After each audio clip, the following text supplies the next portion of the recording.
بسم الله الرحمن الرحيم الحمد لله رب العالمين والصلاة والسلام على رسوله الكريم أما بعد قال الله سبحانه وتعالى في القرآن المجيد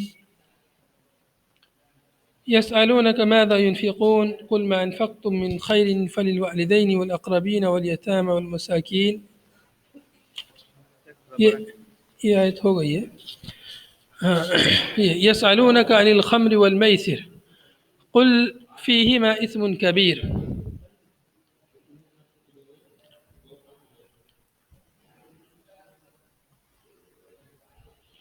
یسألونک عن الخمر والمیسر، وہ لوگ آپ سے سوال کرتے ہیں، دریافت کرتے ہیں۔ کون لوگ؟ صحابہ کرام۔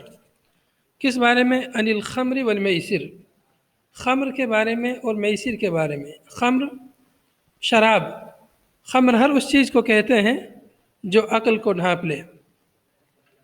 خمر حدیث میں ہے کل مسکر خمر وکل مسکر حرام، ہر نشہ آور چیز خمر ہے، صرف پینے والی چیز ہی خمر نہیں ہے، جس چیز سے بھی نشہ آئے وہ خمر ہے، جو چیز بھی عقل کو ڈھانپ لے، عقل پر پردہ ڈال لے، وہ خمر ہے۔ والمیسر، میسر جوا، قمار، آگے میں نے دیا ہو میسر کا قمار، جوا، سٹا۔ جی خمر کہتے ہیں، خمر خامرہ یخامرو سے ماخوذ ہے۔ خمر کے دو معنی ہیں، ایک تو خمر کا معنی ہے مخالطہ، خامرہ یخامرو سے مخالطے کے معنی میں ہے، ملانے کے، مکس کرنے کے معنی میں۔ تو یہ عقل کو ملا دیتی ہے، حق و باطل اس کو سمجھ میں نہیں آتا ہے جو نشہ کرتا ہے، اس کی عقل جو ہے معاف ہو جاتی ہے۔ ایک ہے عقل کا معنی ہے خمرتہ سے ہے کہ جس کا مطلب ہے یعنی دوپٹہ ڈالنا، پردہ ڈالنا، اسی لیے خمار کہتے ہیں عورت کے دوپٹے کو۔ تو یہ اس کا لغوی معنی ہے، اور اصطلاحی معنی ہے ہر وہ چیز جو نشے آور ہو۔ خمر اردو زبان میں اس کا ترجمہ شراب سے کرتے ہیں، اور لیکن اس کا عام مفہوم یہ ہے کہ ہر چیز جو بھی نشے آور ہو وہ خمر ہے، وہ شراب ہے۔ والمیسر، میسر جوا، سٹا۔ میسر کو میسر کیوں کہتے ہیں؟ اس لیے کہ اس میں مال انسان اگر جیت جاتا ہے جوا سٹے میں تو اس کو مال آسانی سے مل جاتا ہے، اس لیے اس کو میسر کہا جاتا ہے۔ تو قمار بھی اس کو کہتے ہیں، میسر کو کہتے ہیں، جوا، سٹا، لاٹری وغیرہ، اور بہت سارے اس کے نام دیے گئے ہیں۔ وہ سوال کرتے ہیں ما حکمہما، صحابہ کرام آپ سے سوال کرتے ہیں ان کا حکم کیا ہے؟ ما حکمہما، ان کا حکم کیا ہے شراب اور میسر کا؟ قل لہم، اے نبی صلی اللہ علیہ وسلم ان سے کہہ دیجئے فیہما اسم کبیر، ان دونوں میں، ان فی طاعتہما، ان دونوں کو کرنے میں، ان دونوں کو لانے میں بہت یعنی گناہ ہے۔ اسم کبیر عظیم، عظیم گناہ ہے۔ جوا اور شراب کے استعمال کرنے میں، ان کو کرنے میں، پینے میں، اور یہ کھیل کھیلنے میں بہت عظیم گناہ ہے۔ یہاں پر اس آیت میں اللہ رب العالمین شراب کے بارے میں دوسرے اسٹیپ کو بیان فرما رہے ہیں۔ اس سے پہلے اسٹیپ جہاں مکے میں اللہ تعالیٰ نے شراب کے بارے میں عام بات بیان کی تھی، سورہ نحل میں اس کے تعلق سے ہے کہ لوگ جو ہے کھجور سے کچھ شراب بناتے ہیں، کچھ رزق حسن کا ذکر ہے اس میں آیت کریمہ میں، تو وہاں پر یعنی اباحیت کا ذکر ہے کہ شراب یعنی ابھی مباح ہے، نہ حلال حرام اس کے بارے میں کچھ بات نہیں ہوئی۔ اب یہاں پر اس آیت میں اللہ تعالیٰ شراب کی سے نفرت دلا رہا لوگوں کو، تاکہ لوگ آگے چل کر جب حرام کا مسئلہ آئے گا تو اس کو آسانی سے قبول کر لیں، دشوار نہ ہو ان کے لیے۔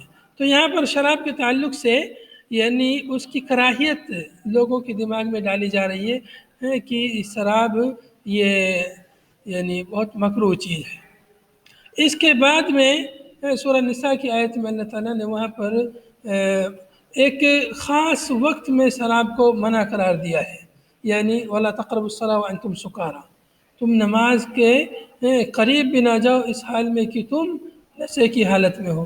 تو مطلب نشہ نہیں کرنا ہے نماز کے وقت میں۔ تو معلوم ہوا کہ نماز کے وقت میں شراب پینا اور نشہ کرنا حرام ہے، اس آیت سے معلوم ہوا۔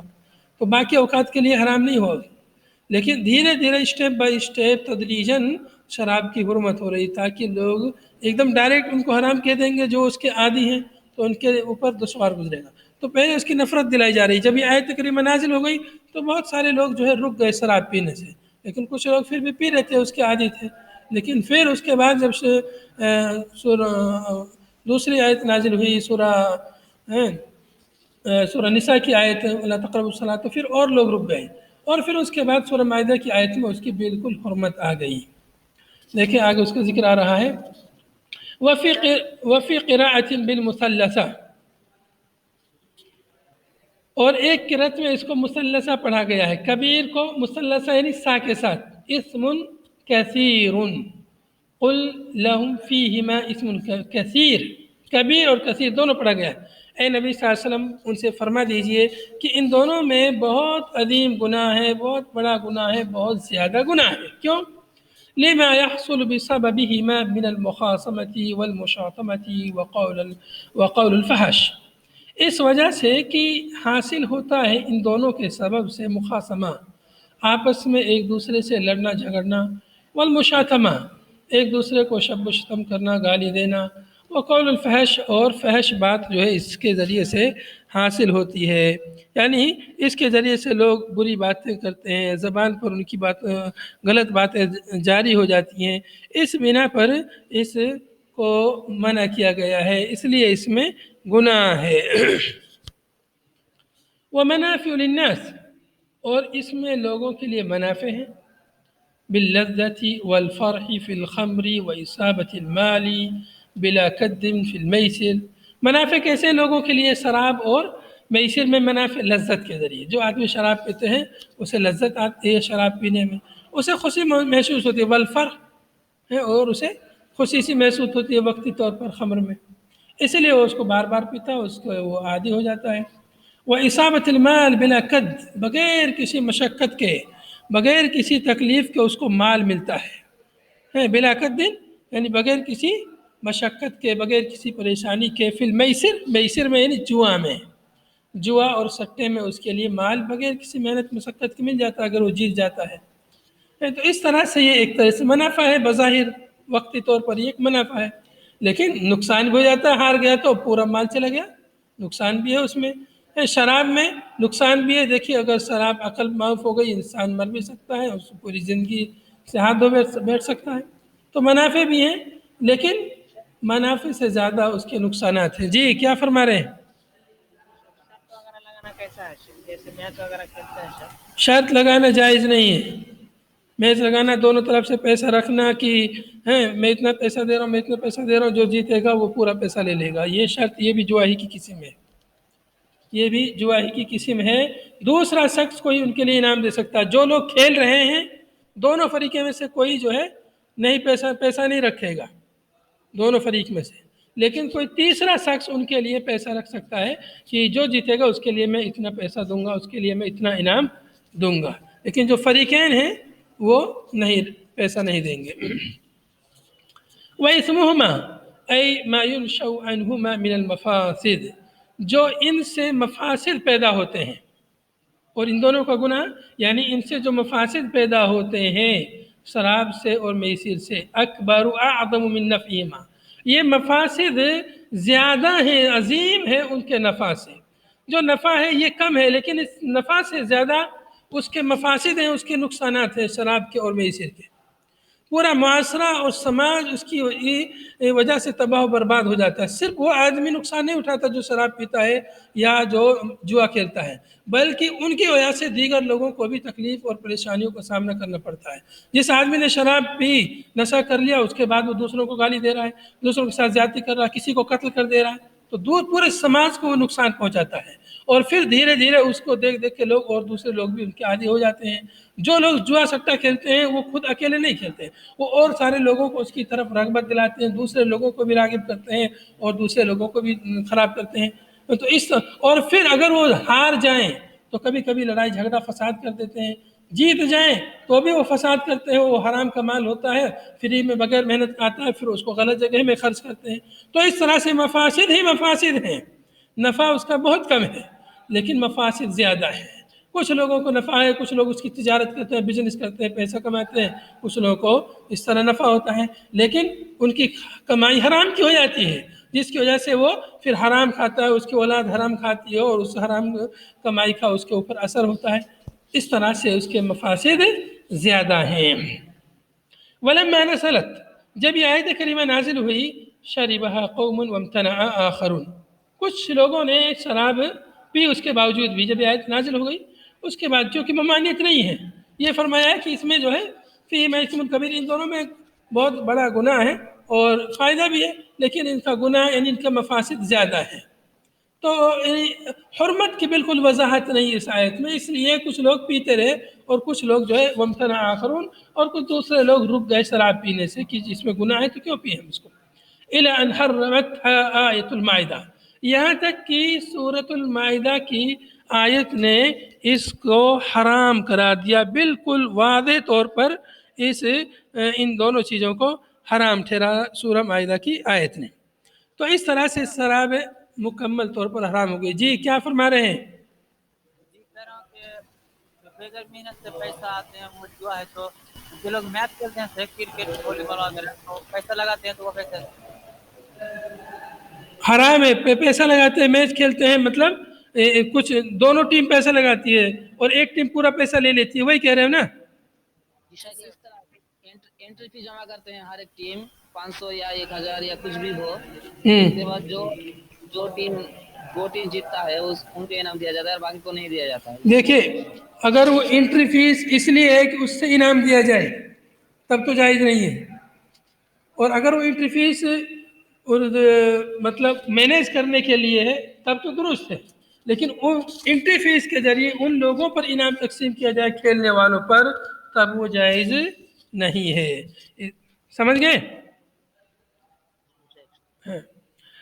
وَيَسْأَلُونَكَ مَاذَا يُنْفِقُونَ، دیکھیے یہاں پر سوال، صحابہ کرام نے جو سوالات کیے، بہت سارے سوالات کیے تھے، اللہ کے نبی صلی اللہ علیہ وسلم سے سوالات کرتے تھے، استفسار کرتے تھے، مسائل پوچھتے تھے صحابہ کرام، مسئلہ پوچھ کے اس پر عمل کرتے تھے۔ قرآن پاک میں تقریباً 12 ایسے مسائل کا ذکر ہے، یسألونک، صحابہ کرام آپ سے پوچھ رہے ہیں، صحابہ کرام آپ سے مسئلہ دریافت کریں، تقریباً 12 مقامات پر یا 12 جگہ ایسا پوچھا گیا ہے، اور بھی بہت سارے یعنی جن کا ذکر نہیں ہے حدیث میں جن کا ذکر ہے، لیکن قرآن پاک میں 12 مقامات کا ذکر ہے، انہی میں سے یہاں پر بیان ہو رہا ہے۔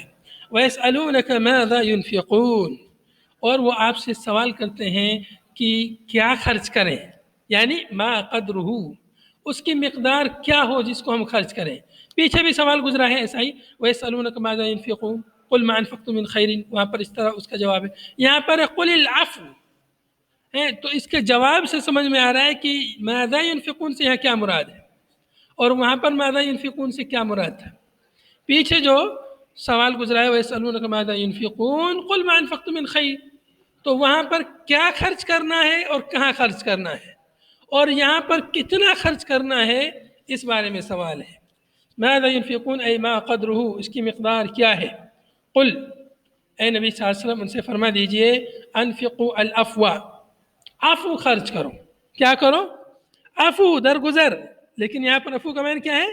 عفو کا معنی زائد، ضرورت سے زیادہ، الفاضل عن الحاجتی، حاجت سے زیادہ، الفاضل عن الحاجتی، حاجت ضرورت سے زیادہ جو چیز ہے، جو مال ہے، اس میں سے خرچ کرو، لیکن جس کی آپ کو خود ضرورت ہے، آپ خود اس کے محتاج ہے، اس کو خرچ کر دیں گے تو پھر آپ کیا کریں گے؟ آپ دوسروں کے سامنے ہاتھ پھیلائیں گے، آپ جو ہے خود نقصان اٹھائیں گے۔ تو اس لیے وَلَا تُنْفِقُوا مَا تَحْتَاجُونَ إِلَيْهِ، اور اس کو خرچ نہ کرو جس کے تم خود محتاج ہو، اور اسے خرچ نہ کرو مَا تَحْتَاجُونَ إِلَيْهِ، جس کے تم خود ضرورت مند ہو، وَتُضَيِّعُوا أَنفُسَكُمْ، اور اس کو خرچ کر کے تم اپنے آپ کو ضائع کر دو، اپنی ضرورت کی چیزیں اسے خرچ کر دو گے، پھر کیا کھاؤ گے؟ تو اپنے آپ کو ضائع کر دو گے، تو اس لیے اپنی ضرورت سے زائد ہے جو اس میں سے خرچ کیجیے۔ وَقِرَاءَةُ الرَّفْعِ بِتَقْدِيرِ ہوا، اور ایک قرأت میں العفو کو العفو بھی پڑھا گیا ہے۔ العفو، العفو جہاں پڑھا گیا ہے تو اس سے پہلے ہوا مقدر ہے، قل هو العفو، قل اے نبی صلی اللہ علیہ وسلم کہہ دیجئے کہ وہ جو خرچ کرنا ہے وہ عفو ہے، یعنی وہ زائد مال ہے جو ضرورت سے زیادہ ہے۔ کذالک، اسی طرح کما بین لکم ما ذکر، جیسا کہ تمہارے لیے مذکورہ چیزیں، مذکورہ مسائل احکامات بیان ہوئے، ایسے ہی یبین اللہ لکم الآیات، اللہ تعالیٰ تمہارے لیے آیات کو بیان فرماتا ہے، احکام کو بیان فرماتا ہے۔ اللہ تعالیٰ اپنی نشانیوں کو یا قرآن پاک کی آیتوں کو، آیت شرعیہ یا آیت کونیہ، اللہ تعالیٰ تمہارے لیے بیان فرماتا ہے۔ کذالک یبین اللہ، اسی طرح اللہ تعالیٰ تمہارے لیے بیان کرتا ہے جو پیچھے مذکور ہوئی جو باتیں ہیں۔ یبین اللہ لکم الآیات لعلکم تتفکرون، تاکہ تم غور و فکر کرو۔ کس چیز میں غور و فکر کرو؟ فی امر الدنیا والآخرہ، دنیا اور آخرت کے معاملے میں، فی امر الدنیا والآخرہ، لعلکم تتفکرون فی امر الدنیا والآخرہ، دنیا اور آخرت کے معاملے میں۔ فتأخذون بالاصلح لکم فیہما، پس تم لے لو، تاکہ تم لے لو اصلح جو زیادہ درست ہے تمہارے لیے، فیہما ان دونوں میں، دنیا اور آخرت کے معاملے میں تمہارے لیے کیا زیادہ بہتر ہے، درست ہے؟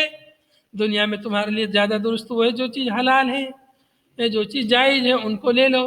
جب تم غور و فکر کرو گے، عقل کا استعمال کرو گے تو تمہیں صحیح دین ملے گا، سچی باتیں ملیں گی، حلال و حرام کی تمیز ہوگی، اور آخرت میں تمہارے لیے اصلح چیز کیا ہے؟ جنت ہے۔ تو جنت کب ملے گی؟ جب دنیا میں بھی ہم اچھی چیز اختیار کریں گے، صحیح دین کو اپنائیں گے، تبھی آخرت میں بھی جنت ملے گی، اصلح چیز ملے گی۔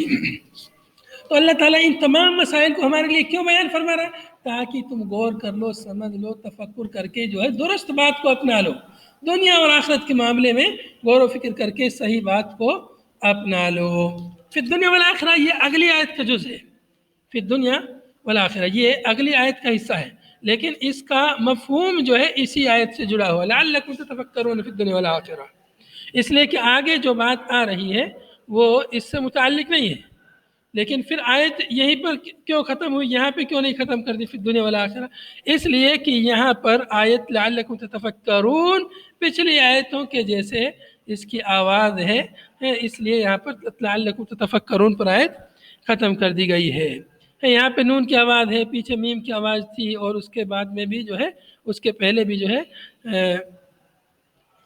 اسی جیسی آواز ہے، نون کی آواز اس سے پہلے بھی، آخر میں آیت نون پر ختم ہو رہی، تو اس لیے یہاں بھی آیت کو نون پر ختم کیا ہے۔ وَيَسْأَلُونَكَ عَنِ الْيَتَامَى، اور وہ لوگ آپ سے سوال کرتے ہیں یتیموں کے بارے میں۔ یتامہ، یتیم کی جمع ہے، جو وہ شخص ہیں جس کا والد کا انتقال ہو گیا ہو، اور اس حال میں کہ وہ، یعنی وہ بچہ جس کے والد کا انتقال ہو گیا بچے کے بلوغت سے پہلے۔ یتامہ، یتیموں کے بارے میں پوچھتے ہیں، کیا پوچھتے ہیں؟ وَمَا يَلْقَوْنَهُ مِنَ الْحَرَجِ فِي شَأْنِهِمْ فَإِنْ وَاكَلُوهُمْ يَأْثَمُوا وَإِنْ عَزَلُوا مَا لَهُمْ مِنْ أَمْوَالِهِمْ وَصَنَعُوا لَهُمْ طَعَامًا وَهَدَهُمْ فَحَرَجٌ۔ دراصل اس آیت کا پس منظر یہ ہے کہ یتیموں کی تربیت، ان کی پرداخت کرنا، ان کی دیکھ ریکھ کرنا، یہ بہت فضیلت کی بات ہے۔ تو لیکن یتیموں کا جو مال ہے، یتیموں کو جو وراثت میں ملا ہے جو مال، تو جو یتیموں کی دیکھ ریکھ کرے گا اسی کے ذمہ اس کا مال بھی رہے گا۔ یتیموں کے مال کو پروان چڑھانا، نشو و نما کرنا، اس سے تجارت کرنا تاکہ یتیم کا مال بڑھتا رہے، اس میں بھی نشو و نما ہوتی ہے۔ ایسا نہیں کہ یتیم کا مال جتنا ملا ہے وراثت میں اس کو دھیرے دھیرے خرچ کرتے رہو اور وہ مال ختم ہو جائے، اس کے پاس کچھ نہ رہے یتیم کے پاس جب وہ بڑا ہو، تو اس کے مال کو بھی یعنی پروان چڑھانا ہے، اس کے مال میں بھی تجارت کر کے اس کو بھی بڑھانا ہے۔ تو جو شخص یتیم کی پرورش کرے گا، لیکن جب یتیم کو اپنے گھر میں رکھے گا تو یتیم کے لیے کھانا کیسے پکائے گا؟ کیا یتیم کے مال میں سے الگ اس کے لیے روٹی بنائے، الگ اس کے لیے سالن بنائے، یا اپنے ہی مال کے ساتھ مکس کر کے بنا لے؟ کیسے بنائے گا؟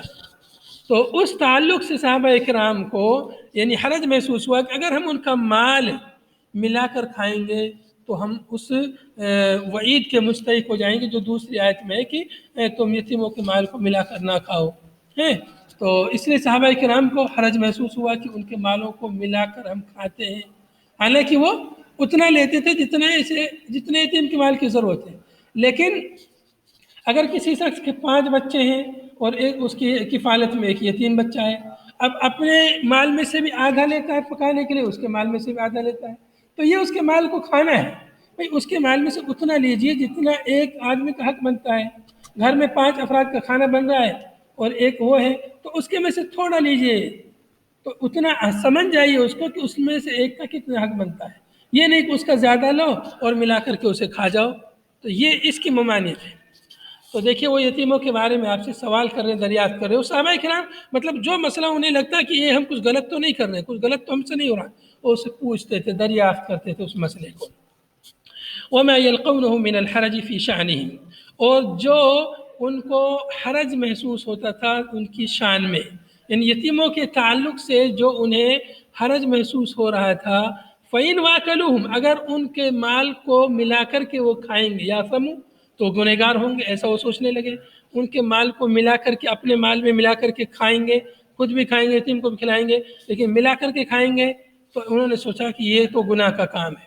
وَإِنْ أَزَلُوا، اور اگر ان کے مال کو اگر الگ کر دیتے ہیں، وَإِنْ أَزَلُوا مَا لَهُمْ، ان کے مال کو اگر الگ کر دیتے ہیں. یہاں پر جو ہے ما لہم ایسا لگ رہا ہے جیسے الگ الگ ہے، یہ ایک ہی لفظ ہے مال.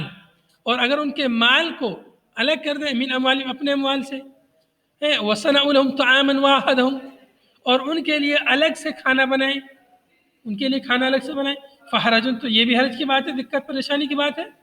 ایک آدمی کے لیے الگ سے آٹا گوندو، الگ سے اس کے لیے سالن بناؤ، اور باقی لوگوں کے لیے الگ سے بناؤ 2 مرتبہ، تو یہ بھی ایک بہت حرج اور مشقت پریشانی کی بات ہے.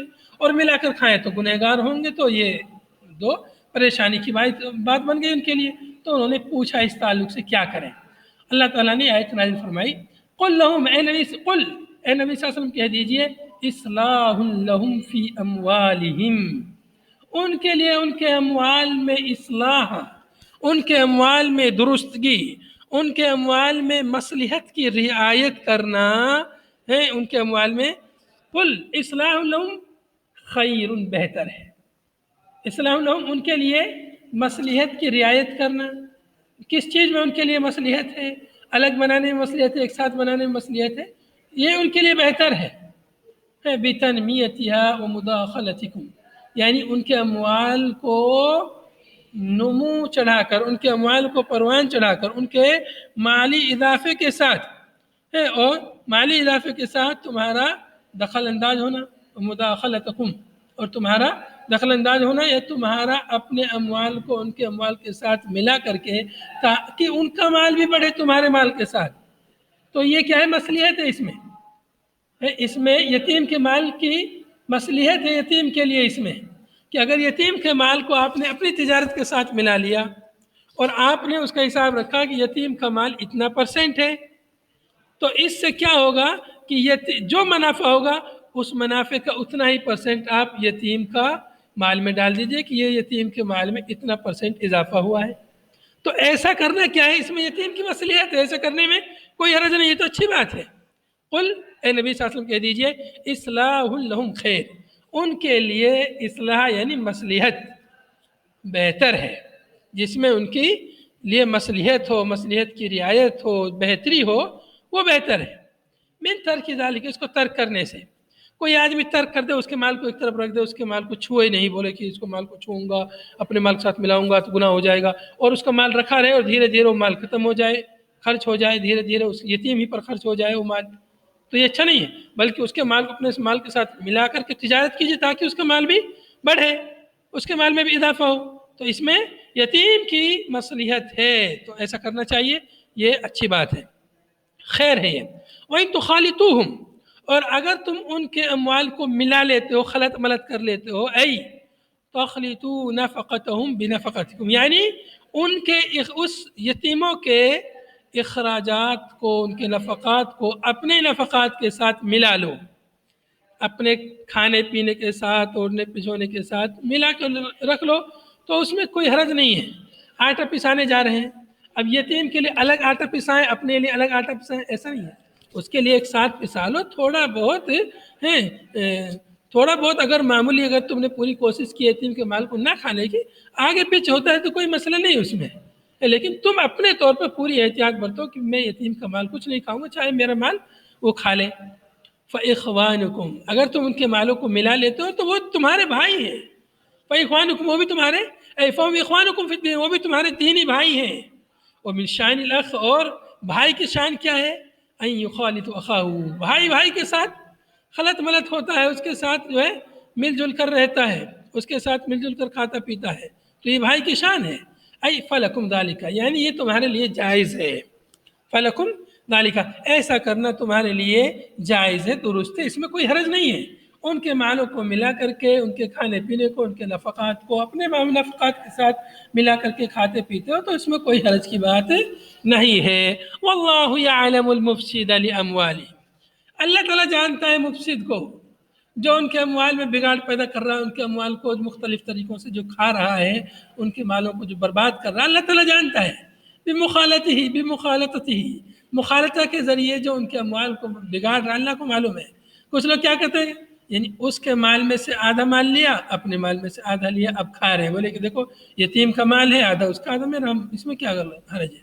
حالانکہ اس کے اپنے پریوار کے لوگ، اپنی فیملی کے لوگ زیادہ ہیں، اور تو برابر کیوں لے رہا ہے پھر؟ تو یہ تو ملا کر کھانا ہے، تو یہ جائز نہیں ہے، ایسا درست نہیں ہے، بلکہ اتنا لے جتنا ہے ایک آدمی کا حق بنتا ہے۔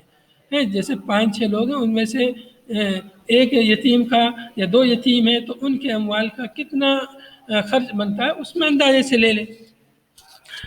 واللہ یعلم المفسد من المصلح، اللہ تعالیٰ مفسد کو مصلح سے جانتا ہے، یعنی کون مفسد ہے اور کون مصلح ہے۔ من المفسد بها، من المصلح بها، مصلح بها، اس کے اموال کی کون اصلاح کرنے والا ہے، کون فساد کے اموال کو بگاڑنے والا ہے، اللہ کو معلوم ہے۔ فیجازی کل منہما، اللہ کو معلوم ہے تو اللہ تعالیٰ ہر ایک کو اس کا بدلہ دے گا، مفسد کو اس کے فساد کا بدلہ دے گا، اور مصلح کو اس کی اصلاح کا بدلہ دے گا، اس کے لیے اچھی جزا ملے گی اور مفسد کے لیے سزا ملے گی۔ وَلَوْ شَاءَ اللَّهُ لَأَعَانَتَكُمْ لَضَيَّقَ عَلَيْكُمْ بِتَحْرِيمِ الْمُخَالَطَةِ، اور اگر اللہ تعالیٰ چاہتا تو تمہارے اوپر سختی کر دیتا، تنگی کر دیتا۔ لَأَعَانَتَكُمْ، تو تم کو اللہ تعالیٰ چاہتا تنگی میں ڈال سکتا تھا۔ لَضَيَّقَ عَلَيْكُمْ بِتَحْرِيمِ الْمُخَالَطَةِ، تو اللہ تعالیٰ تمہارے پر تنگی کر دیتا مخالطہ کو حرام قرار دے کر، مخالطہ کی تحریم کے ذریعے، یعنی مخالطہ اموال کو ملانا جائز نہیں ہے، اس کا مال بالکل الگ رکھو، تمہارا مال بالکل الگ رکھو، کھانا پینا نفقہ سب الگ رکھنا ہے، تجارت سب الگ رکھنی ہے۔ اگر ایسا ہو جاتا تو بہت مشکل ہو جاتا ہے، یتیم کی پرورش کرنا، یتیم کی سرپرستی کرنا، اس کی دیکھ ریکھ کرنا بہت مشکل ہو جاتا، تنگی کا معاملہ ہو جاتا۔ اگر اللہ تعالیٰ چاہتا تو ایسا کر دیتا، لیکن اللہ نے ایسا نہیں کیا۔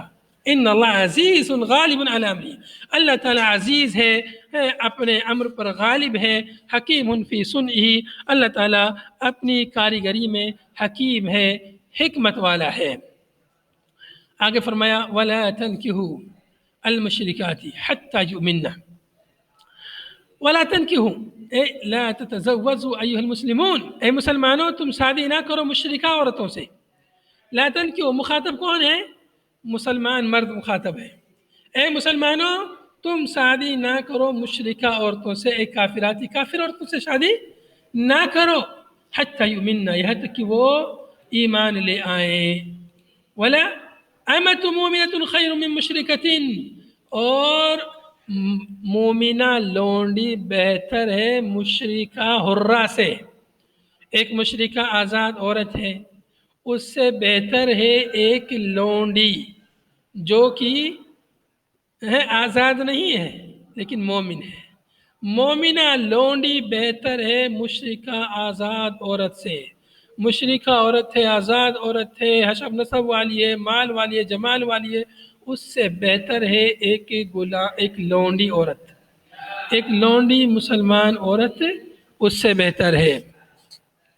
کیوں؟ اس لیے کہ اگر مشرکہ سے شادی کرو گے تو بچوں کو بھی مشرک بنا دے گی، تمہاری اولاد اس طرح سے جہنم میں چلی جائے گی۔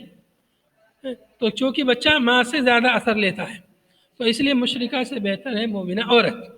لأن سبب نزولها العيب على من تزوج أمة، اس لیے کہ اس آیت کا سبب نزول عیب لگانا ہے اس پر جس نے شادی کی لونڈی سے.